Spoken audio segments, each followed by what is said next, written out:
BCom, third sem, Marketing Management, Vijayanagara Sri Krishna Devaraya University, Ballari.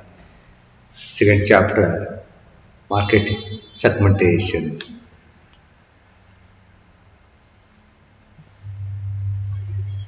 Market segmentation already ನಾವು discuss ಮಾಡ್ತಾ ಬಂದಿದ್ದೇವೆ. Basis for ಸೆಗ್ಮೆಂಟೇಷನ್ಸ್ ಇವತ್ತು ನಾವು ಮಾರುಕಟ್ಟೆ ವಿಭಜನೆಯ ಆಧಾರಗಳು ಅಂತೇಳಿ ನಾವು ಆ್ಯಕ್ಚುಲಿ ಇವತ್ತು ಚರ್ಚೆ ಮಾಡ್ತಕ್ಕಂಥ ಟಾಪಿಕ್ ಮಾರ್ಕೆಟ್ ಸೆಗ್ಮೆಂಟೇಷನ್ ಅಲ್ಲಿ ಇರ್ತಕ್ಕಂಥದ್ದು. Benefits and cost of marketing segmentation ಅನ್ನು ನಾವು ಆಲ್ರೆಡಿ ಚರ್ಚೆ ಮಾಡಿದ್ದೇವೆ. ಈಗ ಇವತ್ತು ಹಿಂದೆ ಇರ್ತಕ್ಕಂಥದ್ದು ಹಾಗೆಯೇ learning objectives, the students will be able to have a conceptual ideas of the subject of different market segmentations variables effect either alone or in combinations ಅಂತೇಳಿ ಹೇಳ್ತಾ ಇದ್ದೀವಿ. Learning outcomes, the final consumers differ significantly from industrial users and such as separate marketing programs are required and now and the how cost are incurring during the market segmentations. ಇವತ್ತು ಚರ್ಚೆ ಮಾಡ್ತಕ್ಕಂಥ ಒಂದು customer basis for market ಸೆಗ್ಮೆಂಟೇಷನ್ಸ್, ಯಾವ ರೀತಿ ನಾವು ವಿಭಜನೆಯನ್ನ ಮಾರುಕಟ್ಟೆ ವಿಭಜನೆ ಯಾವ ಆಧಾರದ ಮೇಲೆ ಮಾಡ್ತಾ ಇದ್ದೇವೆ ಅಂತಕ್ಕಂಥದ್ದು ಇವತ್ತು ಬಹಳ ಪ್ರಮುಖವಾಗಿರ್ತಕ್ಕಂಥದ್ದು. Introductions, the broadest basis for segmenting the market is separating the final consumers from industry users. Final consumer differ significantly from industrial users and as such separate marketing programs are required for each of the two segmentations. One is segmenting the consumer market, ಎರಡನೇದು segmenting the business market ಅಂತೇಳಿ ಕರಿತಾ ಇದ್ದೀವಿ. ಯಾಕಂದ್ರೆ ಮಾರುಕಟ್ಟೆಯಲ್ಲಿರ್ತಕ್ಕಂಥ ಗ್ರಾಹಕರನ್ನ ಎರಡು ವಿಧಗಳಾಗಿ ವಿಂಗಡಿಸಬಹುದು. ಅವರ ಸಾಮ್ಯತೆ, ವೈಶಿಷ್ಟ್ಯತೆ, ವ್ಯತ್ಯಾಸಗಳ ಯಾವ ಅಂಶಗಳು ಗ್ರಾಹಕರಲ್ಲಿವೆ ಅದನ್ನ ನಾವು ಅಭ್ಯಸಿಸಿದಾಗ ಸಾಮಾನ್ಯ ಅಂಶಗಳು ಮತ್ತು ಸ್ಥಿತಿಯ ವಿಶಿಷ್ಟ ಅಂಶಗಳನ್ನ ವಿಂಗಡಿಸಬಹುದು ಅಂತೇಳಿ ಹೇಳ್ತಾ ಇದ್ದೀವಿ. To market segmentations. Next one ನೋಡಿ, ಸೆಗ್ಮೆಂಟೇಷನ್ ದ ಕನ್ಸ್ಯೂಮರ್ ಮಾರ್ಕೆಟ್. ಇವತ್ತು ನಾವು ಬಹಳಷ್ಟು ಚರ್ಚೆ ಮಾಡ್ತಕ್ಕಂಥದ್ದು ಒಂದನೇದು ಮಾತ್ರ, ಸೆಗ್ಮೆಂಟೇಷನ್ ದ ಕನ್ಸ್ಯೂಮರ್ ಮಾರ್ಕೆಟ್. ಅದರಿಂದ ಗ್ರಾಹಕರ ಮಾರುಕಟ್ಟೆ ವಿಭಜಿಸಲು ಯಾವುದೇ ಒಂದು ಆಧಾರ ಅಂತಿಮವಾಗಿರುವುದಿಲ್ಲ. ಅವರ ಮಾರಾಟಗಾರರು ತಮ್ಮ ಸರಕಿಗೆ ಇರುವ ಗ್ರಾಹಕರು ಚೆನ್ನಾಗಿ ಅಧ್ಯಯನ ಮಾಡಿ ವಿಶ್ಲೇಷಿಸಿ ಮೌಲ್ಯಮಾಪನ ಮಾಡಿ ಯಾವ ಆಧಾರದಿಂದ ವಿಭಜನೆ ಮಾಡಿದರೆ ಯೋಗ್ಯವೆಂದು ನಿರ್ಧರಿಸಬೇಕಾಗಿರ್ತಕ್ಕಂಥದ್ದು ಬಹಳ ಪ್ರಮುಖವಾಗಿರ್ತಕ್ಕಂಥದ್ದು. ಅದಕ್ಕೆ ನಾವು ಇವತ್ತು ಚರ್ಚೆ ಮಾಡ್ತಕ್ಕಂಥದ್ದು 4 segmenting the consumer market ನಲ್ಲಿ consumer market can be segmented on the basis of consumer characteristics like. ನೋಡಿ, ನಾವು 4 ವಿಭಾಗಗಳನ್ನ ಮಾಡ್ಕೊಳ್ತಾ ಇದ್ವಿ ಕನ್ಸ್ಯೂಮರ್ ಮಾರ್ಕೆಟ್ ನಲ್ಲಿ. ಜಿಯೋಗ್ರಫಿಕ್ ಸೆಗ್ಮೆಂಟೇಷನ್, ಡೆಮೋಗ್ರಫಿಕ್ ಸೆಗ್ಮೆಂಟೇಷನ್ಸ್, ಸೈಕೋಗ್ರಫಿಕ್ ಸೆಗ್ಮೆಂಟೇಷನ್ಸ್, ಬಿಹೇವಿಯರಲ್ ಸೆಗ್ಮೆಂಟೇಷನ್ಸ್, ಭೌಗೋಳಿಕ ವಿಭಜನೆ, ಜನಾಂಗೀಯ ಆಧಾರದ ವಿಂಗಡಣೆ, ಮಾನಸಿಕ ಮತ್ತು ಸಾಮಾಜಿಕವಾಗಿರ್ತಕ್ಕಂಥ ಆಧಾರಿತ ನಾಲ್ಕನೇದು ವರ್ತನೆಯ ಆಧಾರಿತವಾಗಿರ್ತಕ್ಕಂಥದ್ದನ್ನು ನಾವು ನೋಡ್ತಾ ಇದ್ದೀವಿ. ಒನ್ ಬೈ ಡಿಸ್ಕಸ್ ಮಾಡ್ತಾ ಹೋಗ್ಬೇಕಾಗಿರ್ತಕ್ಕಂಥದ್ದು ಇವತ್ತು. ಜಿಯೋಗ್ರಫಿಕ್ ಸೆಗ್ಮೆಂಟೇಷನ್ಸ್. ಜಿಯೋಗ್ರಫಿಕ್ ಅಂದ್ರೆ ಏನು ನೋಡಿ, ಇದು ಜಿಯೋಗ್ರಫಿಕ್ ಅಂದ್ರೆ ಭೌಗೋಳಿಕವಾಗಿರ್ತಕ್ಕಂಥದ್ದು. The market is divided into different geographic areas such as nation, states, regions, cities, neighborhoods. The variations in consumption patterns may be due to cultural heritage. ನೋಡಿ, ಮಾರುಕಟ್ಟೆ actually ಹೇಳ್ಬೇಕಂದ್ರೆ ಮಾರುಕಟ್ಟೆ ಈ ಮಾರುಕಟ್ಟೆ ಕ್ಷೇತ್ರ ಸ್ಥಳ ಭೌಗೋಳಿಕವಾಗಿ ವಿಭಜನೆ ಮಾಡ್ತಕ್ಕಂಥದ್ದನ್ನ ನಾವು ನೋಡ್ತಾ ಇದ್ದೇವೆ. ಒಂದೊಂದು ಪ್ರದೇಶದಲ್ಲಿ ವಾಸಿಸಿರುವ ಜನರು ಭಿನ್ನ ಅಭಿರುಚಿಗಳನ್ನ ಹೊಂದಿರ್ತಾರೆ. ಆದರೆ ಒಂದು ಸ್ಥಳದಲ್ಲಿರುವ ಗ್ರಾಹಕರೆಲ್ಲ ಒಂದೇ ತೆರನಾಗಿರ್ತಾರೆ. ಸೂಕ್ತತೆ, ಆರ್ಥಿಕತೆ, ಪ್ರಯೋಜನಗಳನ್ನು ಆಧರಿಸಿ ಪ್ರದೇಶವು ಚಿಕ್ಕದಾಗಿರಬಹುದು ಅಥವಾ ದೊಡ್ಡದಾಗಿರಬಹುದು. ಹಾಗೆ ಮಾರುಕಟ್ಟೆಯ ವಿಭಜನೆಯು ಚಿಕ್ಕದು ದೊಡ್ಡದು ಆಗ್ತಕ್ಕಂಥದ್ದನ್ನು ನಾವು ನೋಡ್ತಾ ಇದ್ದೇವೆ.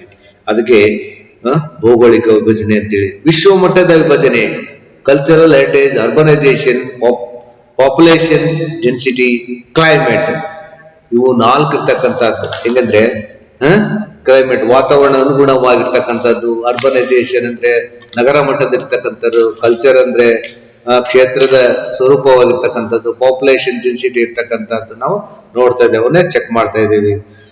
ಒಂದು ಬಹುರಾಷ್ಟ್ರೀಯ ಕಂಪನಿಗಳು ವಿಶ್ವಮಟ್ಟದ ವ್ಯವಹಾರವನ್ನು ಹೊಂದಿರ್ತವೆ. ಹಾಗಂದಾಗ ಇದು ಇಡೀ ವಿಶ್ವವನ್ನೇ ಅಭಿವೃದ್ಧಿ ಹೊಂದಿದ ಹಿಂದುಳಿದ ರಾಷ್ಟ್ರಗಳನ್ನು ವಿಭಜನೆ ಮಾಡಿ ಆಯಾ ದೇಶಕ್ಕೆ ತಕ್ಕಂತೆ ಯೋಜನೆಗಳನ್ನ ರೂಪಿಸ್ತಕ್ಕಂಥದ್ದು. ಅದು ಪೂರ್ವದ, ಪಶ್ಚಿಮದ, ದಕ್ಷಿಣದ, ಉತ್ತರ ದೇಶಗಳನ್ನು ವಿಂಗಡಿಸಬಹುದು. ಹೀಗೆ ಪ್ರತಿಯೊಂದು ಒಂದೊಂದು ಗುಂಪು ಆಗ್ತಕ್ಕಂಥದ್ದನ್ನು ನಾವು ನೋಡ್ತಾ ಇದ್ದೀವಿ. ರಾಷ್ಟ್ರ ಮಟ್ಟದ ವಿಭಜನೆ ಅಂತೇಳಿ ಒಂದು ಕರಿತಾ ಇದೀವಿ. ಯಾವ ಸಂಸ್ಥೆಯು ರಾಷ್ಟ್ರ ಮಟ್ಟದ ತನ್ನ ವ್ಯವಹಾರಗಳನ್ನ ಸೀಮಿತಗೊಳಿಸ್ತಕ್ಕಂಥದ್ದು, ಆ ಸಂಸ್ಥೆಯು ರಾಜ್ಯವಾರು ವಿಂಗಡಣೆ ಮಾಡಿ ಕರ್ನಾಟಕ, ಮಹಾರಾಷ್ಟ್ರ, ಕೇರಳ ಮಾರುಕಟ್ಟೆಯನ್ನ ಗುರುತಿಸಬಹುದು. ನಾವೆಲ್ಲ ನೋಡ್ತಾ ಇದ್ದೀವಿ, ನಮ್ಮ ಸ್ಟೇಟ್ ನಲ್ಲಿ ಒಂದೊಂದು ಡಿಸ್ಟಿಕ್ ಇರ್ತಕ್ಕಂಥದ್ದನ್ನ ನಾವು ರಾಷ್ಟ್ರ ಮಟ್ಟದ ವಿಭಜನೆಯನ್ನ ಕರಿತಾ ಇದ್ದೇವೆ.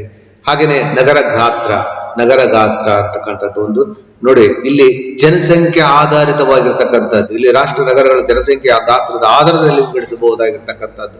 10,000 ಜನಸಂಖ್ಯೆ ಹೊಂದಿದಲ್ಲ ನಗರಗಳಲ್ಲ, ಒಂದು ಗುಂಪು. 10,000ರಿಂದ 20,000 ಹೊಂದಿದ ನಗರಗಳಲ್ಲ, ಎರಡನೇ ಗುಂಪು. 20,001ರಿಂದ 50,000 ಹೊಂದಿದ ನಗರಗಳೆಲ್ಲ ಮೂರನೇ ಗುಂಪು. 50,001ರಿಂದ 1 ಲಕ್ಷದವರೆಗೆ ಇರ್ತಕ್ಕಂಥದ್ದು, 1 ಲಕ್ಷದ ಜನಸಂಖ್ಯೆ ಹೊಂದಿದ ನಗರಗಳೆಲ್ಲ ಮೂರನೇ ಗುಂಪು ಅಂತ ಹೇಳಿ ವಿಂಗಡಿಸ್ತಾ ಇದ್ದೇವೆ. 1 ಲಕ್ಷದಿಂದ 5 ಲಕ್ಷದ ಹೊಂದಿರುವ ನಗರಗಳನ್ನ 5ನೇ ಗುಂಪು, 5 ಲಕ್ಷದಿಂದ 10 ಲಕ್ಷ ಜನಸಂಖ್ಯೆ ಇರ್ತಕ್ಕಂಥ ನಗರಗಳೆಲ್ಲ 6ನೇ ಗುಂಪು ಅಂತೇಳಿ ಈ ರೀತಿ ನಾವು ಗುಂಪುಗಳನ್ನ ಮಾಡ್ತಾ ಇದ್ದೇವೆ. ಇದು ಇರ್ತಕ್ಕಂಥದ್ದು. ಹಾಗೇನೆ ಕ್ಷೇತ್ರದ ಸ್ವರೂಪ ಹೆಂಗೆ, ರಾಷ್ಟ್ರದ ಮತ್ತು ರಾಜ್ಯದ ಇಡೀ ಪ್ರದೇಶವನ್ನ ಪಟ್ಟಣ, ಅರೆಪಟ್ಟಣ, ಗ್ರಾಮೀಣ ಪ್ರದೇಶ ಎಂದು ವಿಭಜಿಸಬಹುದಾಗಿದೆ. ಈ 3 ಪ್ರದೇಶದ ಜನರಿಗಾಗಿ ಗ್ರಾಹಕರಿಗಾಗಿ ರೂಪಿಸುವ ಧೋರಣೆಗಳು ಭಿನ್ನವಾಗಿರ್ತಕ್ಕಂಥದ್ದನ್ನ ನಾವು ನೋಡ್ತಾ ಇದ್ದೇವೆ. ದೇಶದ ಎಲ್ಲಾ ಪಟ್ಟಣಗಳು, ಪ್ರದೇಶಗಳು, ಎಲ್ಲಾ ಅರೆ ಪಟ್ಟಣಗಳು, ಪ್ರದೇಶಗಳು ಮತ್ತು ದೇಶದ ಎಲ್ಲ ಗ್ರಾಮೀಣ ಪ್ರದೇಶಗಳು ಒಂದೊಂದು ಭಾಗಗಳೆಂದು ಪರಿಗಣಿಸುತ್ತಾರೆ ಅಂತೇಳಿ ಹೇಳ್ತಾ ಇದ್ದೇವೆ. ಈ 3 ಭಾಗಗಳಲ್ಲಿ ಗ್ರಾಹಕರೆಲ್ಲ ಒಂದೇ ರೀತಿಯ ಸೇವೆಗಳನ್ನ ಮತ್ತು ಸವಲತ್ತುಗಳನ್ನ ಪಡೆಯುತ್ತಾರೆ. ವಲಯಗಳು ಯಾವ ರೀತಿ ವಲಯ ಇರ್ತವೆ? ಒಂದು ದೇಶದಲ್ಲಿ ಕೆಲವೊಂದು ವಲಯಗಳನ್ನು ವಿಭಜಿಸಿ ಪ್ರತಿಯೊಂದು ವಲಯವು ಒಂದೊಂದು ಗುಂಪು ಎಂದು ಪರಿಗಣಿಸುತ್ತಾರೆ. ಉದಾಹರಣೆಗೆ ಭಾರತೀಯ ರೈಲ್ವೆ ಉತ್ತರ ವಲಯ, ದಕ್ಷಿಣ, ಪೂರ್ವ, ಪಶ್ಚಿಮ, ಕೇಂದ್ರೀಯ ವಿಭಾಗಗಳನ್ನ ಮಾಡಲಾಗಿರ್ತಕ್ಕಂಥದ್ದನ್ನು ನಾವು ಕಾಣ್ತಾ ಇದ್ದೇವೆ. ಅದರಂತೆ ಭಾರತೀಯ ಜೀವವಿಮಾ ನಿಗಮವು ಸಹ ದೇಶವನ್ನ ವಿವಿಧ ವಲಯಗಳನ್ನ ವಿಭಜಿಸಿದೆ. Raichur division, Mysore division, Gulbarga division, ಈ ರೀತಿ ಇರ್ತಕ್ಕಂಥ ಡಿವಿಷನ್ ಅನ್ನ ಮಾಡಿದ್ದಾರೆ, ನಾವೆಲ್ಲ ನೋಡ್ತಾ ಇದ್ದೇವೆ. ಹವಾಮಾನ ಇಡೀ ದೇಶದ ಕ್ಲೈಮೇಟ್ ಅಂತಕ್ಕಂಥದ್ದು, ಇಡೀ ದೇಶ ಒಂದು ರಾಜ್ಯವನ್ನ ಶೀತ, ಉಷ್ಣ, ಮಳೆಯ ಮೋಡಭರಿತವಾಗಿದ್ದ ಪ್ರದೇಶದಿಂದ ವಿಭಜಿಸಿದ್ದು. ಇಲ್ಲಿ ಹವಾಗುಣಕ್ಕೆ ಅನುಗುಣವಾಗಿ ತಕ್ಕಂತೆ ಗ್ರಾಹಕರಿಗೆ ಅನುಕೂಲವಾಗುವ ರೀತಿಯಲ್ಲಿ ಮಾರುಕಟ್ಟೆಯ ಧೋರಣೆಯನ್ನ ರೂಪಿಸ್ತಕ್ಕಂಥದ್ದನ್ನ ನಾವು ನೋಡ್ತಾ ಇದ್ದೀವಿ. ಇದೆಲ್ಲ ಏನದು ಜಿಯೋಗ್ರಫಿಕಲ್ ಸೆಗ್ಮೆಂಟೇಶನ್ ಅಂತೇಳಿ ಕರಿತಾ ಇದ್ದೀವಿ. ಈಗ ನೆಕ್ಸ್ಟ್ ಡೆಮೋಗ್ರಫಿಕ್ ಸೆಗ್ಮೆಂಟೇಶನ್ ಅಂದ್ರೆ ಜನಾಂಗೀಯ ಆಧಾರಿತ ವಿಭಜನೆ ಅಂತೇಳಿ. This is most purposeful and commonly used based the consumers are grouped in terms of following similarities: age, ನೋಡಿ, income, education, family life cycle, gender, religion, occupations. ಇವು ನೋಡಿ 7 points very important of the, ನೋಡಿ, ದೇಶದ ಜನತೆಯ ಹಲವಾರು ಗುಣಗಳ ಮತ್ತು ಅಂಶಗಳನ್ನ ವಿಭಜನೆ ಆಧಾರವಾಗಿರ್ತಕ್ಕಂಥದ್ದು. ಇಲ್ಲಿ ಏಜ್, ವಯೋಮಾನ ಹೆಂಗಿರುತ್ತೆ ನೋಡಿ, ಏಜ್ ಚಿಕ್ಕವರದಾಗ ಏಜ್ ಹೆಂಗಿರುತ್ತೆ, ದೊಡ್ಡವರಾದಂಗಲ್ಲ ಅವ್ರದ ವರ್ತನೆ ಹೆಂಗೆ ಆಗುತ್ತೆ, ಚೇಂಜಸ್ ಆಗುತ್ತೆ. ವಿಭಜನೆಯ ಗ್ರಾಹಕರ ವಯಸ್ಸನ್ನ ಆಧಾರವಾಗಿರ್ತಕ್ಕಂಥದ್ದು ಅಂದರೆ 0 to 5 years ಇರ್ತಕ್ಕಂಥವ್ರು, 5 ರಿಂದ 10 ವರ್ಷ ಒಳಗಿರ್ತಕ್ಕಂಥವ್ರು, 10 ರಿಂದ 18 ವರ್ಷ, 18 ರಿಂದ 25 ವರ್ಷ, 25 ರಿಂದ 40ಕ್ಕಿಂತ ಹೆಚ್ಚಿನ ವಯಸ್ಸಿನ ಗುಂಪಿನಲ್ಲಿ ಬರುವ ಗ್ರಾಹಕರನ್ನ ಗುರುತಿಸಲಾಗ್ತಕ್ಕಂಥದ್ದು. ಬೇರೆ ಬೇರೆ ವಯೋಮಾನದಲ್ಲಿ ಬರುವ ಗ್ರಾಹಕರ ಇಚ್ಛೆಯ ಅನುಸಾರ ನೀತಿ ಮತ್ತು ತಂತ್ರಗಳನ್ನ ರೂಪಿಸಬೇಕಾಗಿರ್ತಕ್ಕಂಥದ್ದನ್ನು ನಾವು ಏಜ್ನಲ್ಲಿ ನೋಡ್ತಾ ಇದ್ದೀವಿ. ಲಿಂಗ ಹೆಂಗಂದ್ರೆ ಇಲ್ಲಿ ವಿಭಜನೆ ಪುರುಷರು ಮತ್ತು ಸ್ತ್ರೀಯರಿಂದ ಆಗಿರ್ತಾರೆ. ಇವುಗಳ ತಂತ್ರಗಳು ಸಹ ಬೇರೆ ಆಗಿರ್ತವೆ. ಇತ್ತೀಚೆಗೆ ತೃತೀಯ ವರ್ಗದವರನ್ನ ಗುರುತಿಸಲಾಗಿರ್ತಕ್ಕಂಥದ್ದು. ಗಂಡು ಹೆಣ್ಣು ಅಂತಕ್ಕಂಥ ಪುರುಷರು ಮತ್ತು ಸ್ತ್ರೀಯರು ಮಾತ್ರ ಇತ್ತು. ಈಗೇನಾಗಿದೆ, ತೃತೀಯ ಲಿಂಗಗಳು ಸಹ ಸೇರಿದ್ದಾರೆ. ಅವರು ಸಹ ಒಂದು ಹಕ್ಕನ್ನ ಪಡೆದಿದ್ದಾರೆ. ಅಲ್ಲಿ ನಾವು ನೋಡ್ತಾ ಇದ್ದೇವೆ. ಹಾಗೆಯೇ ಕುಟುಂಬದ ಗಾತ್ರ ಇಲ್ಲಿ ಕುಟುಂಬ ಹೊಂದಿರುವ ಜನರನ್ನು ಆಧರಿಸಿದ ಮಾರುಕಟ್ಟೆಯನ್ನ ವಿಂಗಡಿಸುತ್ತಾರೆ. ಅಂದರೆ ಮಕ್ಕಳಿರದ ಕುಟುಂಬ, ಗಂಡ ಹೆಂಡತಿ ಪ್ಲಸ್ ಮಗು, ಗಂಡ ಹೆಂಡತಿ ಪ್ಲಸ್ 2 ಮಕ್ಕಳು, 2+2ಕ್ಕಿಂತ ಹೆಚ್ಚು ಮಕ್ಕಳು ಕುಟುಂಬ ಇತ್ಯಾದಿ. ಇವೆಲ್ಲವನ್ನ ನಾವು ನೋಡ್ತಾ ಇದ್ದೇವೆ. ಕುಟುಂಬದ ಗಾತ್ರಕ್ಕೆ ಅನುಗುಣವಾಗಿರ್ತಕ್ಕಂಥ ಮಾರುಕಟ್ಟೆಯನ್ನ ನಿರ್ಮಾಣ ಮಾಡಲಿಕ್ಕೆ ಸಾಧ್ಯ. ಹಿಂದೂ ಅವಿಭಕ್ತ ಕುಟುಂಬ ಅಂತಕ್ಕಂಥದ್ದು ಹಿಂದೆ ಇದು, ಈಗ ಇಲ್ಲ. ಆದ್ರೆ ಈಗ ಗಂಡ ಹೆಂಡತಿ, ಒಬ್ಬ ಮಗ ಅಥವಾ 2 ಮಕ್ಕಳು ಅಥವಾ 3 ಮಕ್ಕಳು ಅಂತಕ್ಕಂಥದ್ದನ್ನ ನಾವು ನೋಡ್ತಾ ಇದ್ದೇವೆ. ಇದು ಇರ್ತಕ್ಕಂಥದ್ದು ಜೀವನ ಚಕ್ರ. ಇಂತಹ ವಿಭಜನೆಯಲ್ಲಿ ಗ್ರಾಹಕರ ವಯಸ್ಸು ಮತ್ತು ಇನ್ನೊಂದು ಅಂಶವನ್ನ ಪರಿಗಣಿಸಿ ವಿಂಗಡಣೆ ಮಾಡುತ್ತಾರೆ. ಉದಾಹರಣೆ, ಯುವಕ ಒಬ್ಬನೇ, ನವ ವಿವಾಹಿತೆ, ವಿವಾಹಿತ ಮಕ್ಕಳಿಲ್ಲದ, ವಿವಾಹಿತೆ 1 ಮಗು, ವಿವಾಹಿತ 2 ಮಕ್ಕಳು, 18 ವಯಸ್ಸಿಗಿಂತ ಕಡಿಮೆ ವಯಸ್ಕರು, ಇತರರು, ವಿಧುರ, ವಿಧಿವೆ ಮುಂತಾದ ರೀತಿಯಲ್ಲಿ ವಿಭಜನೆಯನ್ನ ಮಾಡಿ ಇವತ್ತು ಮಾರ್ಕೆಟ್ ಅನ್ನ ವೃದ್ಧಿಸಲಿಕ್ಕೆ ಅನುಕೂಲ ಆಗ್ತಕ್ಕಂಥದ್ದು. ಇದು ಒಂದು ಕಾರಣ ಇರ್ಬೋದು. 5ನೇದು ಆದಾಯ, ಇನ್ಕಮ್ ಇರ್ತಕ್ಕಂಥದ್ದು. ಇಂಥ ವಿಭಜನೆ ಗ್ರಾಹಕರ ಆದಾಯ ಮತ್ತು ಉತ್ಪನ್ನಗಳ ತಲಾ ಆದಾಯ, ಇಂಡಿವಿಜುವಲ್ ಇನ್ಕಮ್ ಮೇಲೆ ನಿಂತಿರ್ತಕ್ಕಂಥದ್ದು. ನೋಡಿ, ಒಂದೊಂದು ಫ್ಯಾಮಿಲಿ ಪ್ರತಿ ತಿಂಗಳು 5,000 ಹೊಂದಿರುವ ಗ್ರಾಹಕರು ಯಾವ ರೀತಿ ಇರ್ತಾರೆ. 5,000ರಿಂದ 10,000 ಇರ್ತಕ್ಕಂಥ ಗ್ರಾಹಕರ ಗುಂಪು, 10,000ರಿಂದ 25,000 ಇರ್ತಕ್ಕಂಥ ಒಂದು ಗುಂಪು, 25,000ರಿಂದ 50,000 ಹೊಂದಿರುವ ಪ್ರತಿ ತಿಂಗಳು ಸಂಬಳವನ್ನ ತೆಗೆದುಕೊಂತಾರೆ. ಯಾವುದೇ ರೀತಿಯಲ್ಲಿ ಇನ್ಕಮ್ ಬರ್ತಕ್ಕಂಥ ಸಂಬಳ ಪಡಿತಕ್ಕಂಥ ಅಂದ್ರೆ ಗುಂಪು, ಹಾಗೂ 50,000ಕ್ಕಿಂತ ಹೆಚ್ಚಿಗೆ ತಿಂಗಳಿಗೆ ತಗೊಳ್ತಕ್ಕಂಥ ಒಂದು ಗುಂಪನ್ನು ನಾವು ಮಾಡ್ತೇವೆ. ಯಾಕಂದ್ರೆ ಇವತ್ತು ಎಷ್ಟು ಖರೀದಿ ಕೆಪಾಸಿಟಿ ಇದೆ ನೋಡಿ. ನಾವು ಯಾವುದೇ ಪ್ರಾಡಕ್ಟ್ ಅನ್ನ ಮಾರ್ಕೆಟಿಗೆ ಬಿಡುಗಡೆ ಮಾಡಬೇಕಾದ್ರೆ ಯಾವ ಏರಿಯಾದಲ್ಲಿ ಎಷ್ಟು ಸೇಲ್ ಆಗ್ತಕ್ಕಂಥದ್ದನ್ನ ನಾವು ರಿಸರ್ಚ್ ಮಾಡ್ತಾ ಇರ್ತೇವೆ. ರಿಸರ್ಚ್ ಮಾಡಿದ್ರೆ ನಮಗೆ ಎಲ್ಲಿ ಸೇಲ್ ಆಗ್ಬೋದು. ಯಾಕಂದ್ರೆ ಸೇಲ್ ಆಗದೆ ಇರ್ತಕ್ಕಂಥ ಭಾಗದಲ್ಲಿ ನಾವು ಹಾಕಿದ್ರೆ ಏನಾಗುತ್ತೆ, ಸೇಲ್ ಕಡಿಮೆ ಆತಂದ್ರೆ ಕಂಪ್ನಿ ಲಾಸ್ ಆಗ್ಬೋದು. ಅದಕ್ಕೆ ನಾವೆಲ್ಲ ಇಂಟೆನ್ಸಿಟಿ ಇಟ್ಕೊಂಡು ಏನ್ ಮಾಡ್ತೇವೆ, ಇನ್ಕಮ್ ಗಳನ್ನ ನೋಡ್ತೇವೆ. ಎಲ್ಲಿ ಇನ್ಕಮ್ ಚೆನ್ನಾಗಿ ದುಡಿತಾರೆ, ಎಲ್ಲಿ ಚೆನ್ನಾಗಿದೆ, ಯಾವ ಏರಿಯಾ ಚೆನ್ನಾಗಿದೆ ಅಂತಕ್ಕಂಥದ್ದನ್ನ ನಾವು ನೋಡ್ತಾ ಇದ್ದೇವೆ. ಹಾಗೆಯೇ ಉದ್ಯೋಗ ಜನರು ತೊಡಗಿರುವ ಉದ್ಯೋಗ ಮಾರುಕಟ್ಟೆ ವಿಭಜನೆ ಆಗಿರ್ತಕ್ಕಂಥ ವ್ಯವಸ್ಥರು, ವೈದ್ಯರು, ಇಂಜಿನಿಯರು, ಶಿಕ್ಷಕರು, ವೃತ್ತಿ ಸಲಹೆಗಾರರು, ಲೆಕ್ಕ ಪರಿಶೋಧಕರು, ರೈತರು, ನಿವೃತ್ತರು, ವಿದ್ಯಾರ್ಥಿ ಸಮೂಹ, ನಿರುದ್ಯೋಗಿಗಳು, ಉಚ್ಚ ಸ್ಥಾನದ ವರ್ಗದ ಮುಂತಾದ ರೀತಿಯ ವಿಭಜನೆಯನ್ನ ಮಾಡಲಾಗ್ತಕ್ಕಂಥದ್ದನ್ನ ನಾವು ನೋಡ್ತಾ ಇದ್ದೇವೆ. ಅತಿ ಹೆಚ್ಚು ಲಾಯರ್ ಇದ್ರೆ, ಅತಿ ಹೆಚ್ಚು ಇನ್ಕಮ್ ಓಲ್ಡ್ ಇರ್ತಕ್ಕಂಥವ್ರಿಗೂ, ಹಾಗೂ ಎಲ್ಲಾ ರೀತಿ ಇರ್ತಕ್ಕಂಥ ವೈದ್ಯರು ಇರ್ಬೋದು, ಇಂಜಿನಿಯರ್ ಇರ್ಬೋದು, ಇವೆಲ್ಲ ಇರ್ತಕ್ಕಂಥದ್ದನ್ನ ನಾವು ಏನ್ ಮಾಡ್ತಿದೀವಿ, ಮಾರ್ಕೆಟ್ ವಿಭಜನೆ ಆಗ್ಲಿಕ್ಕೆ ಇದು ಒಂದು ಕಾರಣ ಅಂತ ಹೇಳಿ ಕರಿತಾ ಇದ್ದೀವಿ. ಹಾಗೇನೆ ಶೈಕ್ಷಣಿಕ ವಿದ್ಯಾಭ್ಯಾಸ ಅಂದ್ರೆ ಎಜುಕೇಶನ್ ಅಂತಕ್ಕಂಥದ್ದು. ಗ್ರಾಹಕರು ಶೈಕ್ಷಣಿಕ ಗುಣಮಟ್ಟ ಮಟ್ಟವನ್ನು ಆಧರಿಸಿ ವಿಭಜನೆಯನ್ನು ಮಾಡುದು. ಹೆಚ್ಚಿಗೆ ಓದಿಲ್ಲ ಅಂದ್ರೆ ಇವತ್ತು ನೋಡಿ, ಯಾವುದೇ ನಮ್ಮ ಭಾರತ ದೇಶ ತಗೊಳ್ಳೋಣ, ಒಂದೊಂದು ರಾಜ್ಯದಲ್ಲಿ ಆಕ್ಚುಲಿ ಹೇಳ್ಬೇಕಾದ್ರೆ ಎಲ್ಲಿ ಹೆಚ್ಚಿಗೆ ಓದ್ತಾರೆ, ಎಲ್ಲಿ ಕಡಿಮೆ ಓದ್ತಾ ಇದ್ದಾರೆ, ಹೈಯರ್ ಎಜುಕೇಶನ್ ಎಷ್ಟಿದೆ, ಇವನ್ನೆಲ್ಲವನ್ನ ನಾವು ನೋಡ್ತಾ ಇದ್ದೇವೆ. ಹಾಗೇನೆ ಈಗ ಶಿಕ್ಷಣ ಪಡೆದೇ ಇರುವ ಗ್ರಾಹಕರು, ಪ್ರಾಥಮಿಕ ಶಿಕ್ಷಣ ಪಡೆದಿರುವ ಗ್ರಾಹಕರು, ಪ್ರೌಢ ಶಿಕ್ಷಣ ಪಡೆದಿರುವ ಗ್ರಾಹಕರು, ಪದವಿ ಶಿಕ್ಷಣ ಪಡೆದಿರುವ ಗ್ರಾಹಕರು, ಪದವಿ ಶಿಕ್ಷಣ ಪಡೆದಿರುವ ಗ್ರಾಹಕರು, ಸ್ನಾತಕೋತ್ತರ ಶಿಕ್ಷಣ ಪಡೆದಿರುವ ಗ್ರಾಹಕರು ಅಂತೇಳಿ ಗುಂಪನ್ನ ವಿಂಗಡಿತೇವೆ. ಯಾಕಂದ್ರೆ ಇವೆಲ್ಲ ಯಾಕೆ ಬೇಕಂದ್ರೆ, ಒಂದು ಪ್ರಾಡಕ್ಟ್ ಮಾರ್ಕೆಟಿಗೆ ಬರ್ಬೇಕಾದ್ರೆ ಆ ಪ್ರಾಡಕ್ಟ್ ಬಗ್ಗೆ ಹೇಳ್ಬೇಕು ಅಂದ್ರೆ ತಿಳಿಸಿ ಹೇಳ್ಬೇಕು.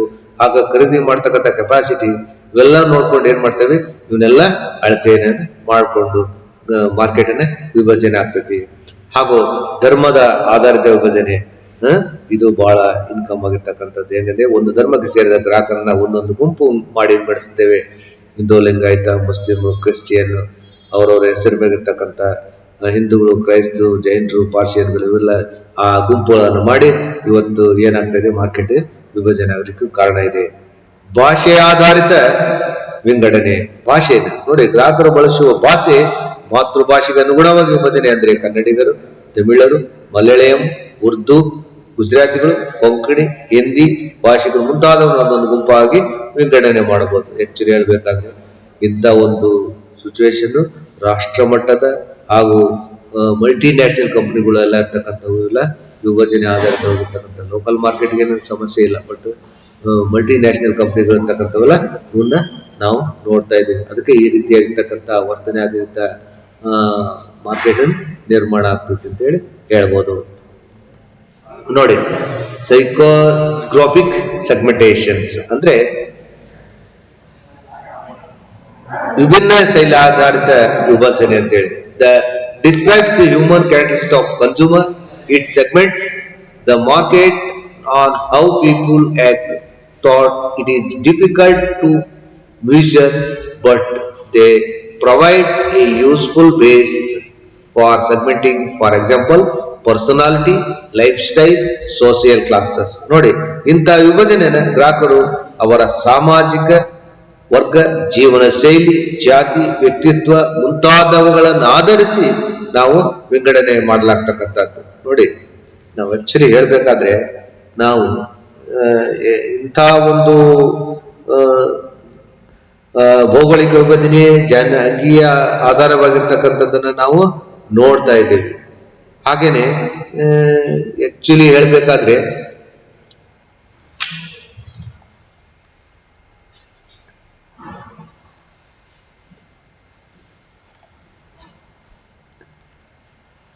ಸಾಮಾಜಿಕ ವರ್ಗ, ಜೀವನ ಶೈಲಿ ಹಾಗೂ ವ್ಯಕ್ತಿತ್ವ ಮೌಲ್ಯಗಳನ್ನ ಆಧರಿಸಿ ಇವತ್ತು ನಾವು ವಿಂಗಡಣೆಯನ್ನ ಮಾಡ್ತಾ ಇದ್ದೀವಿ.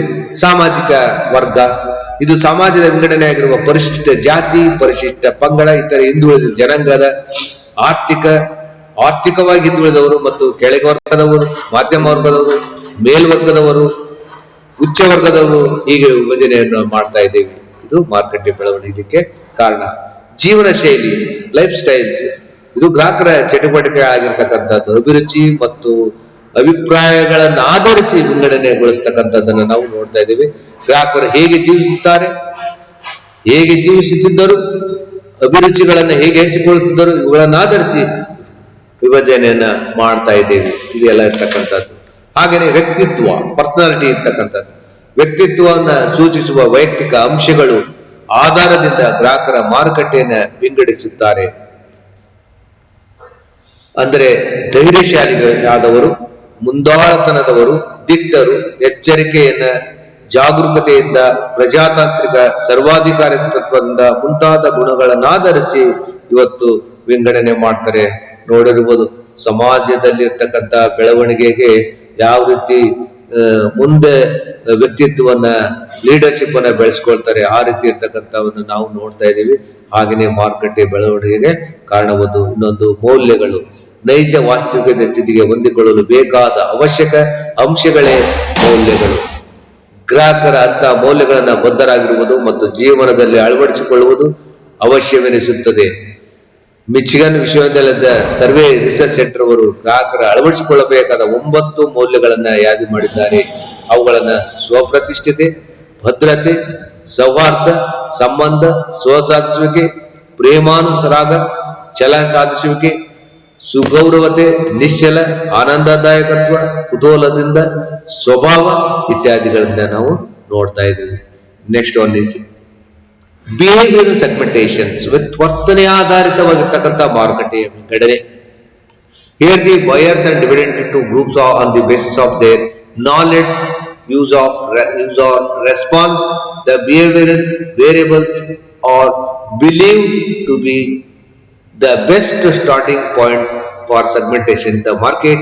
For example, occasion, benefits, user status, usage rate, loyalty status, attitudes. ಇವೆಲ್ಲವನ್ನ ನಾವು ನೋಡ್ತಾ ಇದ್ದೀವಿ. ಹೆಂಗಂದ್ರೆ ಗ್ರಾಹಕರಿಗೆ ತೋರುವ ವರ್ತನೆ ಆಧಾರಿತ ಅವರ ವಿಭಜನೆಯನ್ನ ಮಾಡಲಾಗ್ತಕ್ಕಂಥದ್ದು, ವರ್ತನೆ ಆಧಾರಿತವಾಗಿರ್ತಕ್ಕಂಥದ್ದು. ಯಾವ ಒಕೇಶನ್ಸ್, ವಿಶೇಷ ಸಂದರ್ಭಗಳಲ್ಲಿ ಇರ್ತಕ್ಕಂಥದ್ದು. ಹೆಂಗಂದ್ರೆ ಗ್ರಾಹಕರ ಒಂದೊಂದು ತರಹದ ವಿಶೇಷ ಸಂದರ್ಭಗಳಲ್ಲಿ ವಿವಿಧ ರೀತಿಯಾಗಿ ವರ್ತಿಸುತ್ತಾರೆ ಮತ್ತು ಅಂತಹ ಸಂದರ್ಭದಲ್ಲಿ ವಿಶೇಷ ಸರಕುಗಳನ್ನ ಬಯಸುತ್ತಾರೆ. ಇದರ ಆಧಾರದ ಮೇಲೆ ಗ್ರಾಹಕರನ್ನ ವಿಂಗಡಿಸಲಾಗಿದೆ. ತಿಂಡಿಯ ಸಮಯ, ಮಧ್ಯಾಹ್ನದ ಊಟದ ಸಮಯ, ರಾತ್ರಿ ಊಟದ ಸಮಯ, ಹಬ್ಬದ ಆಚರಣೆಗಳಲ್ಲಿ, ಮದುವೆ ಮುಂಚಿನ ಸಮಯಗಳಲ್ಲಿ ವರ್ತನೆಯ ಬೇರೆ ರೀತಿಯಾಗಿದ್ದು ಬೇಡಿಕೆಗಳು ಭಿನ್ನವಾಗಿರ್ತಕ್ಕಂಥದ್ದನ್ನ ನಾವು ನೋಡ್ತಾ ಇದ್ದೀವಿ. ಬೆನಿಫಿಟ್ಸ್, ಪ್ರಯೋಜನಗಳು. ಗ್ರಾಹಕರ ಸರಕುಗಳಿಂದ ಅಪೇಕ್ಷಿಸುವ ಪ್ರಯೋಜನಗಳನ್ನ ಅರಿತುಕೊಳ್ಳಲು ಮತ್ತು ಅದರಂತೆ ವಿಂಗಡಿಸಿಕೊಳ್ಳುವುದು. ಅಂದರೆ ಸರಕುಗಳಿಂದ ಗುಣಮಟ್ಟದ ಅಪೇಕ್ಷೆ, ಸೇವೆ, ಮಿತವ್ಯಯ, ಅನುಕೂಲತೆ, ವೇಗದ ಗತಿ, ದೀರ್ಘಾವಧಿ ಬಳಕೆ, ತೂಕ, ಹಗುರ ಇತ್ಯಾದಿಗಳನ್ನ ಆಧರಿಸಿ ಸರಕುಗಳ ಲಕ್ಷಣಗಳನ್ನ ವೃದ್ಧಿಗೊಳಿಸ್ತಕ್ಕಂಥದ್ದನ್ನ ನಾವು ನೋಡ್ತಾ ಇದ್ದೇವೆ. ಹಾಗೇನೆ ಸ್ಥಿತಿಗತಿ ನೋಡಿ, ಗ್ರಾಹಕರ ಸರಕುಗಳನ್ನು ಎಷ್ಟು ಅವಧಿಯಲ್ಲಿ ಉಪಯೋಗಿಸಿಕೊಳ್ತಾರೆ ಅಂತ ತಿಳಿದುಕೊಂಡು ಮುಂದಿನ ಕಾರ್ಯತಂತ್ರವನ್ನ ರೂಪಿಸುವುದು. ಉದಾಹರಣೆಗೆ ಸರಕುಗಳನ್ನ ಬಳಸದೇ ಇರುವವರು ಅವರು ಅದನ್ನು ಬಳಸುವಂತೆ ಹೇಗೆ ಪರಿವರ್ತಿಸುವುದು, ಮೊದಲೊಮ್ಮೆ ಬಳಸಿದವರು ಮತ್ತೆ ಅದರ ಹೇಗೆ ಬಳಸುವಂತೆ ಮಾಡುವುದು, ಭಾವಿ ಉಪಯೋಗದಾರರು ಖರೀದಿಸುವಂತೆ ಮಾಡುವುದು, ಪ್ರಥಮ ಬಾರಿ ಉಪಯೋಗಿಸುವವರು ನಿರಂತರ ಬಳಸುವವರನ್ನಾಗಿಸುವುದು, ನಿರಂತರ ಬಳಸುವವರು ಅವರನ್ನ ನಿರಂತರವಾಗಿ ಉಳಿಸುವ ದಾರಿಗಳೇ ಅವು. ಹೀಗೆ ಗ್ರಾಹಕಗಳನ್ನ ವಿಂಗಡಿಸಿ ಪ್ರತ್ಯೇಕ ಕಾಳಜಿ ವಹಿಸ್ತಕ್ಕಂಥದ್ದನ್ನು ನಾವು ನೋಡ್ತಾ ಇದ್ದೇವೆ. ನಂಬಿಕೆ, ಆದ್ಯತೆ, ಲಾಯಲ್ಟಿ, ಸ್ಟೇಟಸ್. ಗ್ರಾಹಕರು ಕೆಲವೊಂದು ಹೆಸರಾಂತ ಮುದ್ರೆಗಳನ್ನ, ಒಲವನ್ನ, ವಿಶ್ವಾಸ ಮತ್ತು ನಂಬಿಕೆಯನ್ನ ಹೊಂದಿರ್ತಾರೆ. ಕಂಪನಿಯ ಮುದ್ರೆ ಮತ್ತು ಸರಕಿನ ಗುಣಮಟ್ಟ, ಬಣ್ಣ, ಅಳತೆ, ಹೊದಿಕೆ ಇತ್ಯಾದಿಗಳನ್ನ ಮೆಚ್ಚಿಕೊಂಡಿರ್ತಾರೆ. ಅವರು ಅಂತಹ ಆದ್ಯತೆಗಳನ್ನ ಅರಿತುಕೊಂಡು ನಿಜವಾಗೂ ಯಾವ ಅಂಶದಿಂದ ಅವರಿಗೆ ಪ್ರೇರಿತವಾಗಿದೆ ನಿರ್ಧರಿಸಬೇಕು. ಅದರಂತೆ ಮಾರಾಟ ಪ್ರಕ್ರಿಯೆ ತಂತ್ರಗಳನ್ನ ರೂಪಿಸಬೇಕಾಗಿರ್ತಕ್ಕಂಥದ್ದು. ನೋಡಿ, ಕೆಲವೊಂದು ಪ್ರಾಡಕ್ಟ್ ತಗೊಳ್ತಾರೆ, ಒಳ್ಳೆ ಕ್ವಾಲಿಟಿ ಪ್ರಾಡಕ್ಟ್ ತಗೊಂತಾರೆ, ಈಸಿಯಾಗಿ ಆಗಿರುತ್ತೆ. ಒಂದು ಟಿವಿ ತಗೊಂಡಿರ್ತಾರೆ, ಫ್ಲಾಟ್ ಟಿವಿ ತಗೊಂಡಿರ್ತಾರೆ, ಅದ್ರ ಕವರ್ ಚೆನ್ನಾಗಿಲ್ಲ ಅಂದ್ರೆ ಒಯ್ಯೋದಿಲ್ಲ. ಯಾಕೆ ಹೇಳಿ? ಕವರ್ ಚೆನ್ನಾಗಿಲ್ಲ ಹಿಡ್ಕೊಂಡು ಹೋಗಕ್ ನಾಚಿಕೆ ಆಗ್ತೈತಿ. ಯಾಕೆ ಹೇಳಿದ್ರೆ ಅದು ಕ್ವಾಲಿಟಿ ಒಳಗಡೆ ಒರಿಜಿನಲ್ ಇರುತ್ತೆ, ಹೊರಗಡೆ ಡೂಪ್ಲಿಕೇಟ್ ಕವರ್ಸ್ ಇರುತ್ತೆ. ಕವರ್ಸ್ ಇದ್ರೆ ಹಿಡ್ಕೊಂಡು ಹೋಗಿಲ್ಲ. ಇಂಥ ಒಂದು ಸಿಚುವೇಶನ್ ಇರುತ್ತೆ. ಈ ಒಂದು 5 ತೊಲಿ ಬಂಗಾರ ತಗೊಳ್ತೇವೆ, ಆಭರಣ, ಕವರು ಅದ್ರ ಇರ್ತಕ್ಕಂಥ ಮೇಗ ಇರ್ತಕ್ಕಂಥ ಎಲ್ಲಾ ಡಿಸೈನ್ ಒಳ್ಳೆ ಚೆನ್ನಾಗಿದ್ರೆ ಈಸಿಯಾಗಿ ಚೆನ್ನಾಗಿ ಖುಷಿ ಪಟ್ಟು ತಗೊಂಡು ಹೋಗ್ತೇವೆ. ಅದೇ ಡೂಪ್ಲಿಕೇಟ್ ಇರಲಿ, ಒರಿಜಿನಲ್ ಇರಲಿ, ಬಟ್ ಒರಿಜಿನಲ್ ಇರ್ತಕ್ಕಂಥ ಪ್ರಾಡಕ್ಟ್ಗೆ ಹೊದಿಕೆ ಚೆನ್ನಾಗಿರ್ಬೇಕು, ಸರ್ವಿಸ್ ಇರಬೇಕು, ಮೋಟಿವೇಶನ್ಸ್ ಇರಬೇಕು, ಎಲ್ಲ ಚೆನ್ನಾಗಿದ್ರೆ ಮಾತ್ರ ಬಳಕೆ ಆಗ್ಲಿಕ್ಕೆ ಸಾಧ್ಯ. ಆಗ ನಮಗೆ ಆದ್ಯತೆ ಇರ್ತಕ್ಕಂಥದ್ದು. ಬಳಕೆಯ ಸ್ಥಿತಿ. ಗ್ರಾಹಕರು ತಮ್ಮ ಒಟ್ಟು ಖರೀದಿ ಮತ್ತು ಬಳಸುವ ಸರಕುಗಳನ್ನ ತಮ್ಮ ಸಂಸ್ಥೆಯ ಸರಕಿನ ಪ್ರಮಾಣವೆಷ್ಟು ಎಂಬುದನ್ನು ಅರಿತುಕೊಳ್ಳಬೇಕು. ಇದು ಇರ್ತಕ್ಕಂಥದ್ದನ್ನು ನಾವು ನೋಡ್ತಾ ಇದ್ದೀವಿ. ಪ್ರಣವ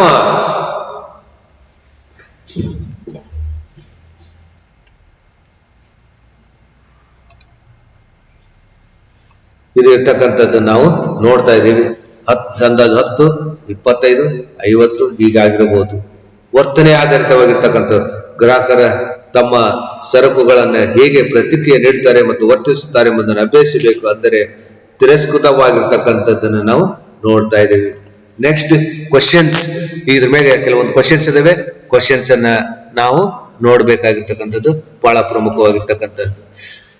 The basis of market segmentation is segment A question. Segmentation is the consumer market, segmentation the business market A and B, A only.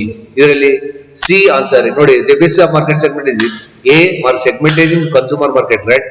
B segmenting the business market. ಎರಡು ಕರೆಕ್ಟ್ ಅಂದ್ರೆ C is answer correct.